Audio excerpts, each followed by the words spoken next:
Gnomes have been disappearing from people's homes. Task Force 420 was sent to investigate. Task Force 420, get out of there. The gnomes are not on our side. Wait, what do you mean? We just...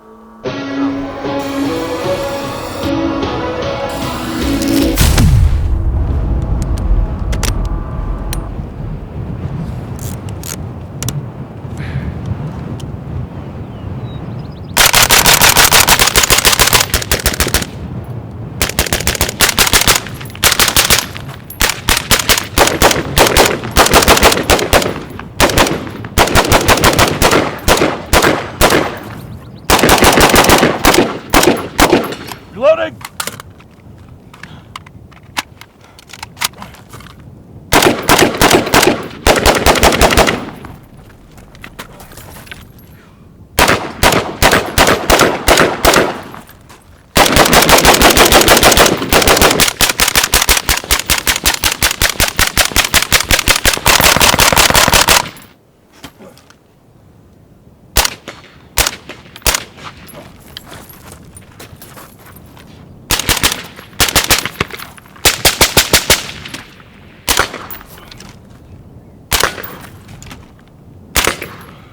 It is a cold, rainy, misty, frozen day out here in Idaho. But you know, we'd have it no other way. Today we are taking a look at the KelTec RDB. This is a 5.56 by 4.5 short stroke gas operated weapon system. That is a bullpup. And even better than all of that, this weapon is the least expensive functional bullpup that you can buy. So we're talking anywhere from 900 to approaching a K. But you can get them on the used market for a lot less. I hear people getting them close to 600. So today we're going to be talking about KelTec. If you know anything about KelTec, you know about gators, Florida, heat. But today the KelTec is in the frozen Idaho wilderness. So hope you guys will stay tuned as we delve into this little rifle right here.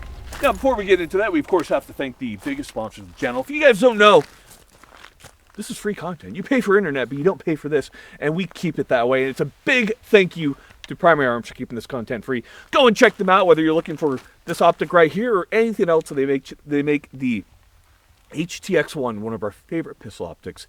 Give them tons of love. It is January. It is 2026 now. So you need to tell them, hey, 2026, new year, new me. You know, can we start giving out vegetables instead of candy? Maybe we should, start working on our health. What do you think about that, Sawyer? I think that's a great idea. There you have it. Guys, if you're looking to get better at shooting, we recommend Dry Fire. Mantis will turn your weapon into a dry fire machine. Just make it fun. And of course, all ammunition is sponsored for by AAC. That being said, talk's cheap. And ammo is pretty expensive right now, actually. So let's get into it. Now, the KelTec RDB is a very interesting weapon. We're not going to break it down all right here and talk about all the artistic detail. But suffice to say, it's a fairly light recoiling weapon system that's even better, easily adjustable on the gas system. So when you attach a suppressor like we have right here, it's very easy to tune this gun for a suppressor. That's pretty cool considering most guns that come in at this price point are not suppressor ready, and suppressor is going to mess them up.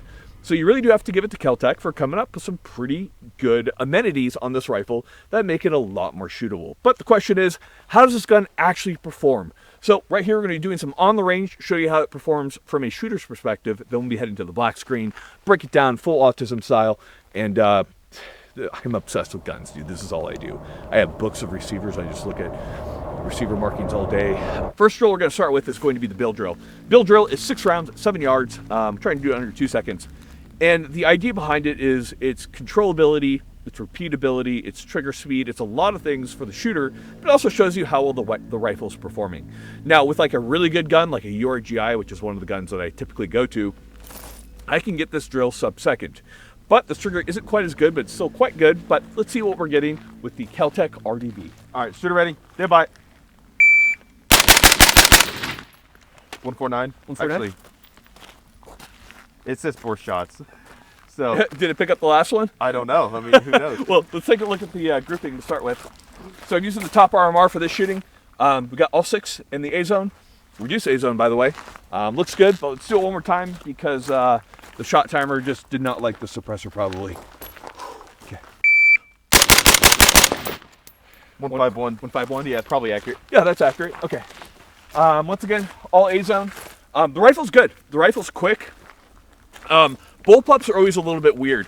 You have much more of the action weight further back in your shoulder, which is good because it's easier to maneuver and bring it to CQB. However, because you don't have so much weight out front, this sounds like cope, but you know, the gun does have a tendency to jump a little bit more compared to an AR-15. At the same time, it's much easier to hold it up one-handed, to shoot this guy one-handed. Like, that's much harder to do with an M4 than it is a bullpup. So there are definitely good things about it. Just understand, there's no free lunch anywhere. You're gonna have to pick and choose what you want. So, quick gun, not as quick as an AR, but still very, very good, especially considering the price point. Next up, we're gonna do our favorite transition, which is gonna be between targets. It's the only one that we approve of here on Garand Thumb. So, we'll do 2 and 2. I'll start gun up on target. I'll give it 2 and 2. Oh, wait for, nice. Okay, let's look at those. We got 2, all A zone. You might notice I didn't go bump, bump, bump, bump. But I went bop, bop, bop, bop. The idea behind that, that sounded retarded, but there's there's a rhyme and a reason. You want to make sure that your rhythm of shooting doesn't have weird interrupted kind of notes there. It should be all one cadence. This is something that I learned from Frank Proctor, and I think he's a really good shooter, and it's something that I like to do. John, have you heard about that? Yeah, it's I don't personally like subscribe to it. I just want to shoot as fast as possible. So anyhow, point is, quick, let's do it once more. stand by. Oh wait, 1. Faster. Okay, so we got 1, 1, 1. Beautiful. Okay, gun is working great. Now, there's one last thing that we should talk about, and that's going to be how compact the gun is. So come take a look at this over here. It feels good when I shoot good, because I guess this is my job. So when I perform a drill good, it feels good. When I don't, it's bad. It's like sticking your microphone into the headphone jack. Who would do that? No one. But that's Okay, why I didn't have to the mic placement's really important, because like here, hard to hear you. Here, they hear you perfectly. Here, Hitler. All right, so we have a conventional military AR-15 right here, called the URGI Upper Receiver Group Improved, currently used by SOCOM, and then we have the RDB right here, excuse me. So let's take a look at these. First off, obviously we do have the sock extended a little bit, but no matter what, the URGI is gonna be longer. Now, the URGI has an 11.5 inch barrel. The RDB has a 16.1 inch barrel. Now, why does this matter? It matters because with a longer barrel length, we get more velocity. This makes it easier to take longer shots, also increases lethality at certain distances with 5.56 and with certain rounds. So there's a lot of good there. In addition to that, the barrel life, depending on material, if they're matched, is going to be better on a longer barrel because there's more rifling before it wears out. Now, another thing that you can see right here is because this gun is so compact, it's also quite easy to maneuver. So when we're talking CQB or working out of cars, the ability to get this gun really close to short socket is a lot easier compared to your typical AR-15. Now, don't get me wrong, this is what I typically carry. I don't use a bullpup typically, but that being said, I can still recognize the benefits in a CQB or vehicle situation. So understand that, that you just have to, this is why we short sock. This is why we short sock, John. The point is, it's a lot harder to maneuver these guns just due to the overall length. But like I said, there's no free lunch. You're gonna eat some of that in the ability to control recoil in terms of ergonomics, parts replacements, etc. But that being said, for the price, man, pretty cool gun overall. So we've done some close shooting with it. Let's go ahead, let's do some far shooting. But before we do that, let's do a little quick recoil comparison here. So we got our RDB. Okay, now let's compare that to our URGI right here.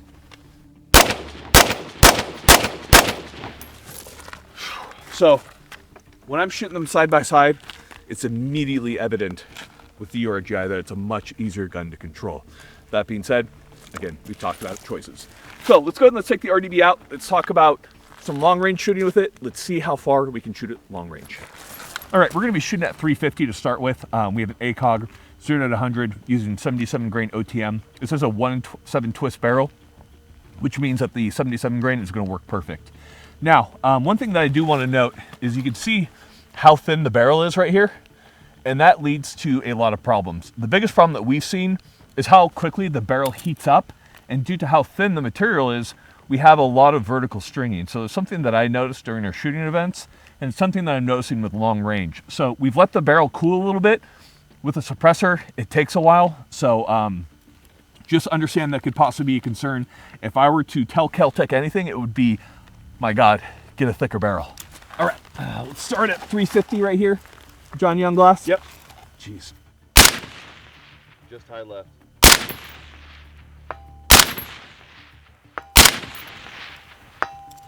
Okay, so we got that there, first shot off.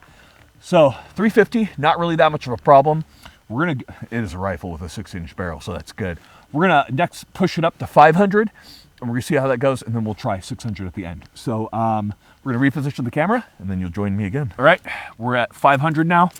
Let's go ahead and let's give it a shot. John, you ready? Yep. All right.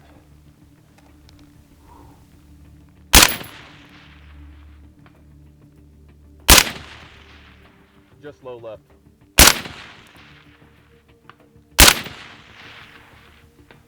Cool. All right, so we got our 3 impacts at 500. Now, it's really not too difficult so long as the gun is cool, and we've been very careful to not fire that much right now. So the barrel's heated up a little bit, and it really doesn't take much. I found about a mag will do it. So we're gonna go out to 600. We're gonna see how we do. If it does it, cool. Just doesn't disprove that it has vertical stringing, but merely proves that if you're gonna take your longer shots, make sure your gun's cool. And if you can't, then, well, maybe spend more money on a gun. Now, luckily it's so damn cold today, it's probably gonna help us with cooling this barrel off because it's so thin. So we have a built-in cooler, and it is Idaho. All right, 600. John Young glass? Yep.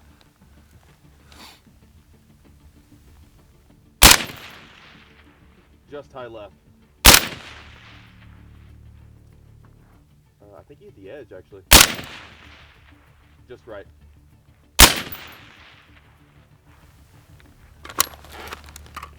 Yeah, I don't know about that last one.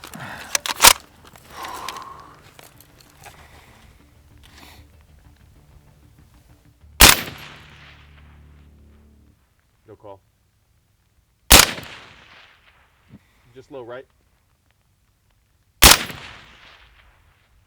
No call. No call. Yeah, nothing. There's like a ditch, a big ditch behind it, so I can't. Oh, yeah.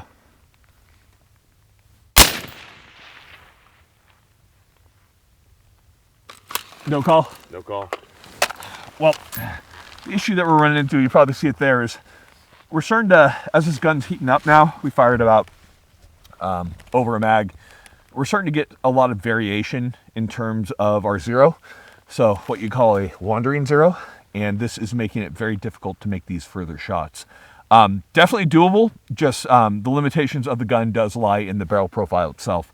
So if you're buying this gun specifically to plink at longer distances, out past 550, you might run into some issues. Obviously at 550, really wasn't too much of a problem, but really kind of stretching out past there, we kind of ran into some of the inherent inaccuracy issues that we have from the RDB right here. So that's enough with this guy right here.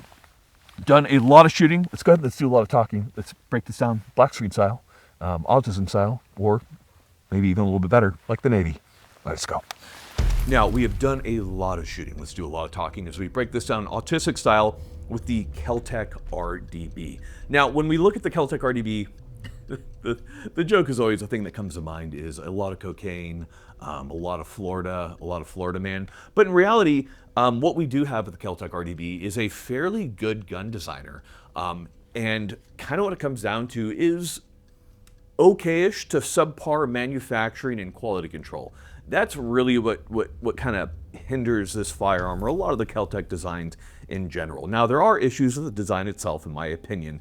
I'm sure he's going to argue with me on that, but we'll kind of delve into that as we delve into all the problems, what's good about it, what's bad about it. Now, our full disclosure, we have received firearms from KelTec before. Now, we did not receive the RDB from them. This was purchased on our own, and we've obviously talked to KelTec, but there's no exchange of money, ammunition, anything like that. This is all paid for by us. Ammunition is sponsored for by AAC. So let's go ahead and let's get into it. So the RDB is on paper, it looks really good. We have a bullpup first off. So what that means is that the magazine goes behind the trigger group right here. This makes for a very compact design, albeit that they do have their own issues, but if you're kind of looking at a bullpup, you probably are somewhat familiar with those issues, although we will touch on them somewhat briefly. Now, it is technically a short stroke gas operation system. This is the gas operation system you know and love from the AR-18, the HK-416, the G36. That being said, their short stroke is very odd. And technically it is a short stroke, but we'll kind of talk about maybe the first problem that you see here. First off, that is that the action of the weapon is actually open to the elements. So you can see when I pull this back right here, you can see all that spring, all that piston head. And not that other firearms don't have it exposed, but not nearly as exposed as you see on the RFB. Now, there are other firearms that are similar or worse, but that is kind of one of the first issues when it comes to any type of gunk. But one thing that you can notice is that when you cycle this, you can see that op rod right there attached to the bolt carrier. It looks very long stroke gas piston-ish. And I tend to agree. I think Hop said it best, where it's not exactly a short stroke. It's not exactly a long stroke. He calls it a medium stroke. Good joke on his part. But technically, it is a short stroke. Now, that does help quite a bit in terms of gassing the weapon and making it work with a suppressor. So let's take one moment here. The RDB is very interesting because you have essentially the least expensive bullpup rifle currently on the market. And you know what? It's not half that bad considering that. It comes in at around $900 to $1,000. Now on the used market, you can get them for a little bit less. Now, stepping up to, you know, a better AR-15 like a BCM or a Geisley, you're looking to add about anywhere from $200 to $400 extra dollars. So it definitely does add up quickly, and I can see the appeal of taking a look at the RDB. So let's go ahead and let's delve into it right here. Now, we're going to take a moment and we're going to step forward onto the firearm as a whole, and we're going to take a look at first the muzzle device. Much like the Navy loves, we're going to do it just like they love, which is tip to butt. So starting off here with the muzzle device, a couple things to note here. One, it comes with an A2 flash hider. I really have no problem with that. And you have a nice little jam nut right here that can get it all torqued down, because the shoulder is interesting. That comes down to the barrel profile. The barrel profile is very thin. But before we touch on that, I should note that with an A2 flash hider, there are multiple suppressors out there that allow you to mount directly to an A2. So this is one of the B&Ts right here. This is what we use for this video, and it works really well because it is a lower back pressure can, relatively. As you can see right there, very easy to do. And what's even better about the RDB is, compared to almost every other firearm that comes in at this price point, this gas system is fully adjustable. That means its ability to work well with a suppressor is pretty unprecedented in its price range, and I really do have to give it to them for that. And in addition to that, the RDB is a downward ejecting rifle. Because of that, a lot of that gas that you typically see with a lot of other designs, whether it be AR-15, other bullpup designs like the AUG, etc., you're still getting that gas in the face, but due to the way it's oriented, you have that gas going directly down for the most part. So actually shooting this weapon suppress has been a real pleasure. It's quite easy to do. It suppresses easily. The gas system makes it a real dream. You can really dial in that gas setting to ensure that you're just getting just enough recoil, or if you want, just a little bit more to make it combat gas. They did an excellent job with that. Now, there are a few issues here, so let's go ahead and let's talk about those for just a moment as I pull the suppressor off right here. One of the first issues that we run into is going to be the barrel profile. The barrel profile is so thin. Now, it does lead to a very lightweight system. It is very handy in the shoulder. It feels great to transition between targets. However, it suffers from two problems. One, when you add a suppressor at the end, you add weight. So this weight is going to cause a POI shift on pretty much every firearm out there, because it's going to droop the barrel just slightly. On such a thin profile barrel like we have on the RDB, you have significant drooping. It depends on the suppressor weight, etc. But typically I'm seeing between 3 to 5 MOA in shift. Now that is completely repeatable, and that's normal. You do always have a POI shift with a suppressor.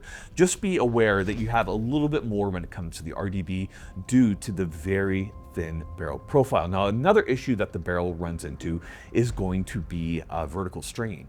As this barrel heats up, and it does heat up, due to the thin nature of it, you have vertical stringing that's typically occurring later in the shot group. Now we kind of tie that in with the overall accuracy of the weapon. The KelTec RDB is not a particularly accurate rifle. Now I have seen claims online of people claiming sub-MOA. I call complete bullshit on that. Sub-MOA is a big term within the shooting community, and that essentially means that we're getting at 100 yards, an inch or less in size of the grouping. I have never seen, I see very few rifles capable of it in reality, and the RDB 100% cannot do it. Typical accuracy that we're seeing, not counting yesterday, would be between 3 to 4 MOA. Now people are quick to be like, that's a minute a man, it's good to go. I hate that term, for one. What does minute a man mean? Like, oh, because it's a inherently inaccurate rifle that it's gonna be okay and hit a man? No, because you can still be off even with a good shot. So I don't consider that particularly acceptable. Obviously, you guys are going to bring up the M4, the military M4, where it's acceptable to be within 3 to 4 MOA. That's for a shot-out gun. So I don't consider this to be a bragging point at all when it comes to the RDB, and I do find the RDB's accuracy overall to be suboptimal for what it should be. So moving back from there, gas system, awesome. We're big fans of it. We've talked about the operating system already. So let's talk about a few other things right here. Biggest thing is going to be the optic rail. The optic rail brings me some concern for a couple of reasons. The biggest reason is that this thing is literally held in place by a ton of hex screws, and that's fine. It keeps it in place, but it just does not seem nearly as secure just due to the fact that it's not really built into the receiver compared to other optic rails out there. In addition to that, it is quite short. So obviously right here, we kind of have a purpose-built setup that works with the very short rail space that we have, and this is very short rail space. But if you had any type of magnified LPVO and you wanted to add a night vision device or a thermal device, you're really quickly going to run into some significant issues with rail space and being able to mount those more modern setups. Now, given the price point of around 900 to 1,000, is everybody who owns one of these going to be running a night vision or thermal optic on it? Probably not. But if that's something that you're looking into for hog hunting, etc., this could be an issue. Now, from there we go to the handguard. Now, there are a couple different handguards. This is the RDB Defender, which is the one that I recommend because it does technically have M-lock, although not very well done M-lock. So we'll talk about that in a moment. Biggest thing is that the handguard has a ton of movement. You can hear it right there, and there's not a way to really cinch that down. Now, other companies do make M-lock handguards. I've not really checked the fit on them. The fit and kind of the wobble that you get just seems to be inherent to the RDB design, and that's going to be one of my biggest problems with it, is that the handguard already introduces a lot of wiggle into it. Is it a big deal? No, you're probably not going to be mounting anything that requires a zero to be held, but I do expect my rail to not just shift like that. It's just annoying. It annoys me to grab onto that rail and feel it just go like I want to throw it. I want to laser toss it over a mountain when I feel that. Here's the biggest issue is they kind of rent at the end right here. You see you have an M-lock space, right? First off, these top ones are not M-lock. Those are just for venting. You have M-lock on the bottom, but the side piece, which is arguably one of the most used M-lock slots on pretty much any firearm for the need to put a light as far forward as possible, is actually unusable because it's too small to mount a light in there. And if you tried, you could only get one slot and it's hanging out and then it's not secure. And if you tried to back it up, there's no slots there. So really this front portion right here is completely unusable, which kind of begs the question, why? What's that, the pastor, remember? He's like, why? That's what I feel like when I'm looking at this. So it's an odd design choice. It's kind of like, well, let's just put M-lock there because you never know. And I understand some people might put some odd things out there that kind of works for, but just overall, the rail doesn't feel like a particularly good design to me. And I think this has been solved in the aftermarket. And speaking of aftermarket, I do want to give a big shout out to Haga Defense. They make a lot of very good products, not specifically a rail, but they make a lot of very good products for the RDB that kind of bring it more into the modern world. Now, this video is more about the RDB in general, but do note that when we come to an issue that can potentially be solved by Haga, we will mention it. Now, the charging handle is pretty interesting on this guy. I think we beat on the handguard enough there. So the charging handle, you can definitely feel where you hit the actual kind of trigger mechanism on this. You have that kind of two-stage cycle. It's not super smooth.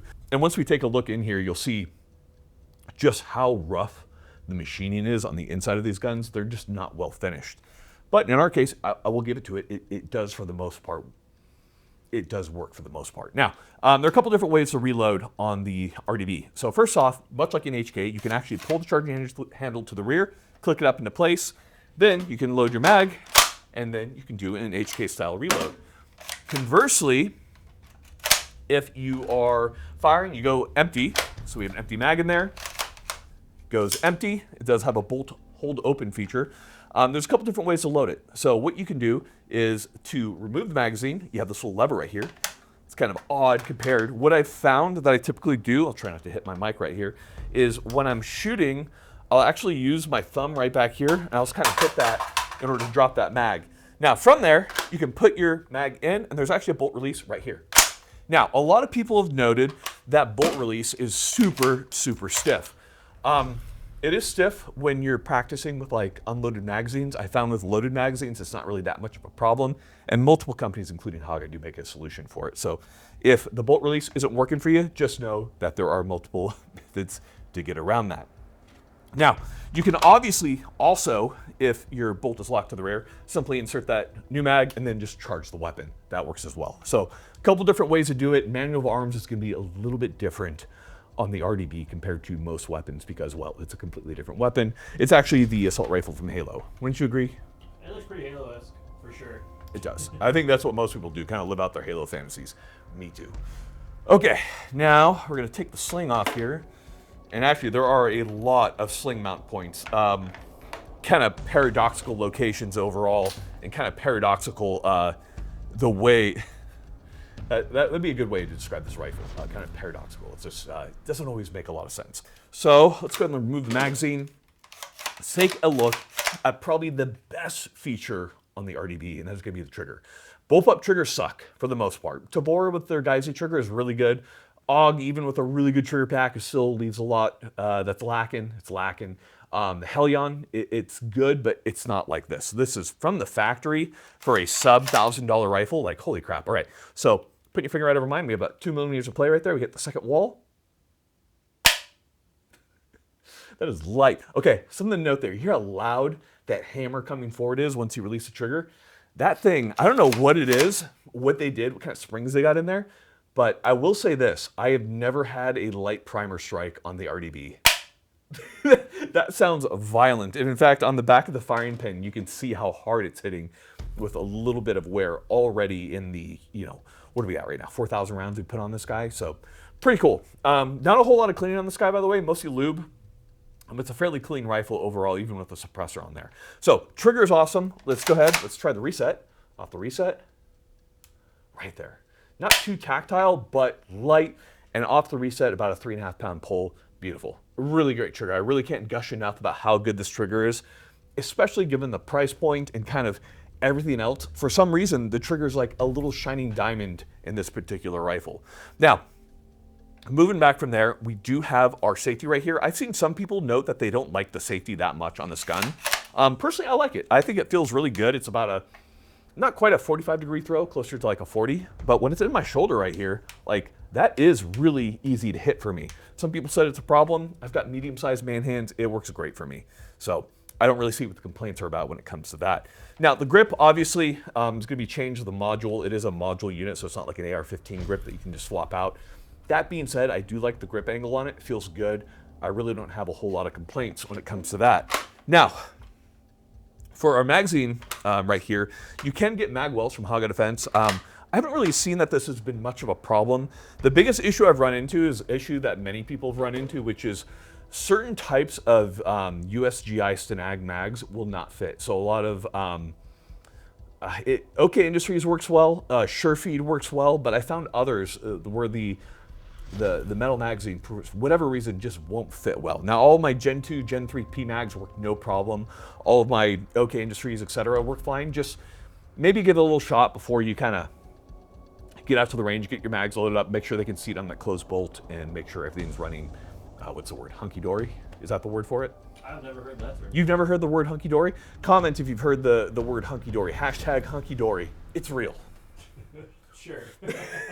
From here, one thing that we kind of have to talk about is the amount of sling mounting locations that are just kind of here. And there's a lot. So we'll start on the left side right here. We have a sling mount location right here, just rear of the pistol grip. And it is a reinforced little metal piece that protrudes. It's for like an HK hook. Right here, we have another loop right here for an HK hook or one of the older kind of sling mounting methods. We have another sling loop on the right side, same location, also allowing you to mount an HK hook. Now, unfortunately for these, they freely spin. If you know anything about me, you know that I like to have some type of locking QD socket there because otherwise your sling can get twisted up really easily. I like it when it doesn't do that because when it's fixed, that sling doesn't twist up when you're throwing it on your shoulder, and et cetera, et cetera. So I've really had a hell of a time with this back location. I kind of ended up taping it for a lot of it, pulled it off for this video. But just understand, you have a lot of sling mounting locations. They're not normal because it just can't be a normal gun. I feel like this would be easily updatable to like a QD socket, but I feel like they're never, ever gonna do that because I don't know. Florida. Florida, too many gators. Now, moving back, a lot of people have asked about the length of pull. Just like the Hellion, the RDB does have a length of pull adjustment. The kind of issue that you run into with this guy is, first off, this is a plastic, kind of very slippy, non-grippy buttstock, which we're not fans of. You can swap this out from something from Haga Defense, and they have a lot of amazing options that massively increase the kind of ergonomics of the gun, just like in Tarkov. And they also add cheek riser options and many other things.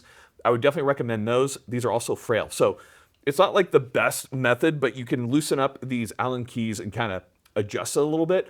I found that if you don't get it tight enough, this will kind of push back in. And the biggest issue is because it's not really a quick release mechanism, what happens is when you need to mortar the rifle. So if you have a stuck case or something like that, one of the easiest ways to do it is to remove the magazine. You can't get that little guy out, so you're just going to hold on to the charging handle and just slam that guy down in order to pop out a round. This is very common in the M4. It's called mortaring. Unfortunately, due to the nature of the buttstock, it has a tendency to break. Many people have broken the buttstock, so if there's something you're going to upgrade on the RDB, highly recommended to upgrade the buttstock on this guy to something from Haga Defense. Which, speaking of malfunctions, brings us to one of the biggest problems when it comes to the RDB, and that's your ability to diagnose and fix malfunctions. So right here, we have the magazine, and then right here is where you have the ejecting brass. It's very difficult to see specifically what type of malfunction that you're dealing with when it comes to the RDB. So what we've kind of resorted to is much very similar to what John does with his saw when he was a saw gunner in the military. And that is, we'll have a screwdriver on us. That way, with that screwdriver, we can actually reach up in there to pull out cases, etc. I would definitely recommend having it on you if you are an RDB user. So get that done. That being said, if you have a really bad malfunction, because there's not a lot of clearance, both for the bolt carrier group as well as all the junk back here, sometimes you do have to actually break the gun down. Now, there are 3 push pins that break the gun down. We'll do it in just a moment. So it's not too big of a deal, but the problem with the push pins is that they're non-retained, which I know this is kind of really harping on something, but for like a military gun, you really want retained pins because you want to ensure that you're not going to lose that stuff in the field. Non-retained pins, I understand it's like a training thing, but man, make your soldiers' lives easier. So this is kind of a easy way of letting you down and letting you know that this isn't what we consider a military firearm, or specifically a firearm I would bet my life on, because there are so many little niche issues that pop up when it comes to the RDB. So like combined with the inability to really easily diagnose malfunctions, a lot of the QC issues. Another big part is firing pin breakages are I wouldn't say very common, but they certainly happen enough that it's a known issue. There's just a lot of little quirks about it. Like some people's RDBs will just run.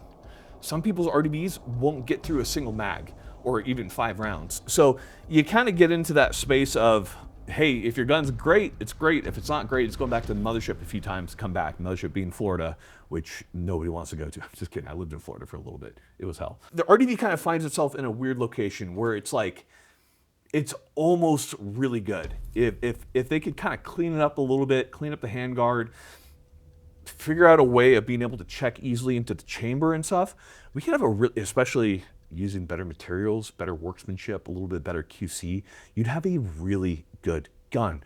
Now, all that being said, at the same time, this is actually probably the cheapest bullpup on the market, and for the most part, it's pretty good. The adjustable gas system, how soft it shoots, that's all very fun. The accuracy combined with all that makes this a gun that we're probably just not going to shoot very much in the near future. So when we talk about the RDB, we kind of talk about a lot of disappointment. It's just not a gun I'm going to bet my life on. If you know anything about the Grand Thumb channel, we're very big on weapons that we can bet our lives on. This is close, and I understand some of you will. If you do bet your life on it, get a couple thousand rounds on this guy and make sure it's well broken in. By the way, these do have like a 500 round break-in procedure. So just make sure you have a ton of rounds on it. Keep firing pins on you. Keep a screwdriver so you can clear any malfunctions, and I think you'll be okay. But man, the RDB, it's close, but no cigar. Is that what we say? That's what we say. Okay, let's talk a little bit about the setup right here. So first off, with the Bullpup, what's really nice is any type of magnified optic, it's really easy to get your eye relief. So we have an ACOG on here. We have a 4X ACOG with a top-mounted RMR. So all that together makes for a very easy to shoot gun. Bullpups do great with ACOGs and LCANs, and this is a beastly optic and is definitely allowing us to stretch this gun out as far as we can. On the top here, we have a purse laser. On the side, we have our typical Surefire light right here. Probably if we were to run this for a longer period of time, you get one of the adapters that allow like the light bar to get it a little bit further out, but that's kind of for another day. Over here in the back, we just did some Velcro with a little hot glue on the side of the rail right there so that we can get to the pressure pad, boop, boop. And that is what we have for our setup on our RDB. Man, I really want to like this thing. Like I want to just pretend like I'm in Halo, but today's not that day, guys. So maybe another day. Point is, RDB is a fun gun, albeit not a gun we are recommending you bet your life on. That being said, it does do great for what it is. Is it worth it? Well, guys, we don't know your situation. That's going to be something you have to decide for yourself. Do more research, not just our video, other people's videos. Look into it. If it's something you want, get it. Don't let us stop you. We are only one data point in the large swath of YouTube. Go and check it out. Guys, thank you so much for watching. We got nothing else for you guys. Final thing for you guys is going to be a little bit of dad advice. A little bit of dad advice for today is going to be eat steak till you get big. I don't know what else to tell you. Just you got to eat steak. And I'm not. All these people are like, oh, like why what is it? Wagyu? Yeah, Wagyu. It's so good. Yeah, but it's not what steak should be. It's like all fat. It's still good. The point of steak is eat meat. So if you're not getting top sirloin, then don't even talk to me. I'm hashtag Wagyu gang. So gross. Eat actual meat. Are you just gonna go like eat a bunch of fat and be like, oh, it's so good. Why do I look like shit? Okay. Don't forget the Patreon, guys. Thank you guys so much for watching this. Patreon is all our coolest clips, and I highly recommend you check it out. Also, game nights with me and Sawyer. Yeah. It's fun. Here, Sawyer, come in here for a sec. Come on, talk about the game nights. Yeah. Come on, come in. You can talk into my lapel if you want. Join the game nights. They're super sick. Mike hops on sometimes. Like an hour to 2 hours at a time. Yeah. Is that all you got to say? I don't know. I'm awkward in front. I'm happy behind the camera. I'm scared. I don't know what to do with my hands. We play Battlefield. We play Battlefield. There's a lot of Battlefield. Get it, check it out. Okay, guys, that's all we got for you. Check it out.